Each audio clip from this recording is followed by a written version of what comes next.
මෙවැනි වචන අපිට ඇහෙන මොහොත අපිට ඉතා අධික ප්‍රීතියක් තියෙනවා. මම ඒ වගේම මට මතකයි මුල් කාලේ මගේ සේවය තුල මම මොන හරි දෙයක් ගත්තොත් මම බලනවා මේකෙන් මට දෙවියන් වහන්සේට සේවයක් කරන්න පුළුවන්ද කියලා. ආමෙන්. මම ඒ කාලේ මොන දේ ගත්තම මම බලනවා මේකෙන් මට දෙවියන් වහන්සේට සේවයක් කරන්න පුළුවන්ද කියලා. ඒක නිසා මගේ ජීවිතේ ගත හැම දෙයක්ම මට දෙවියන් වහන්සේට සේවය කරනවා. හලෙලූයා. ස්වාමීන් වහන්සේ තරම් බලවන්තයි.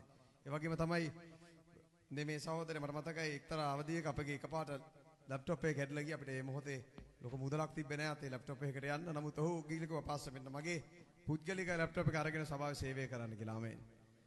ඊයේ රාත්‍රියේ ඔහු ඇවිල්ලා ටැබ් එකක් අරගෙන ඇවිල්ලා කියනවා පාස්ස මම ටැබ් එකක් ගත්තා.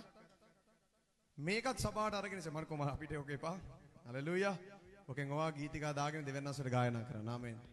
අන්න ඒ තැනට ඔබ සභාවට එන්න. ඔබගේ කිසි දෙයක් අපිට ඕනේ නැහැ. ඔබගේ සිතුවිල්ල අපිට ඇති. ආමෙන්. ඔබ හිතන මේක මගේ නිවස.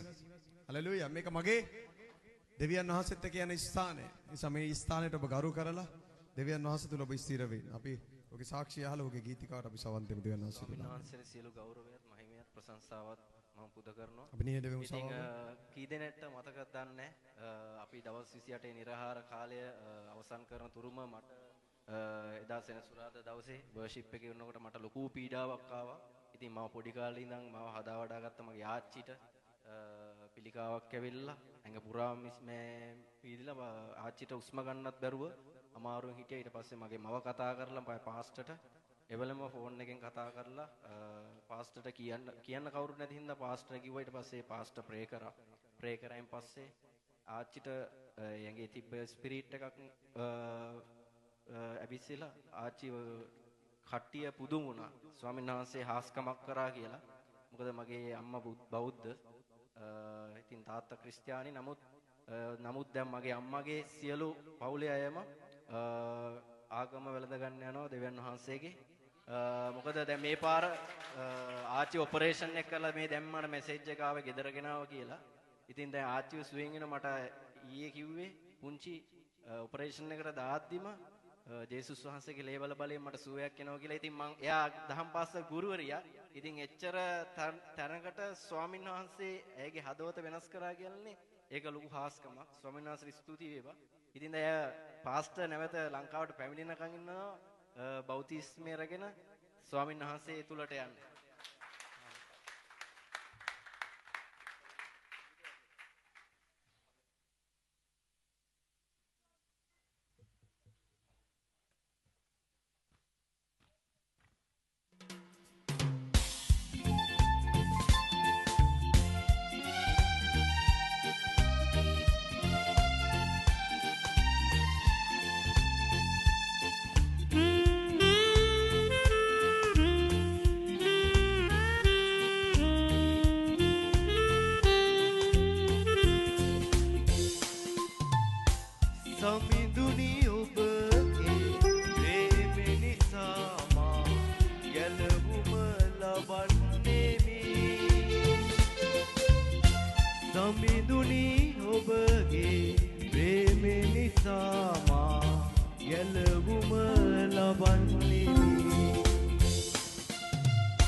සමිඳුනි ඔබගේ ප්‍රේමෙ නිසා මා ගැලවුම ලබන්නෙමි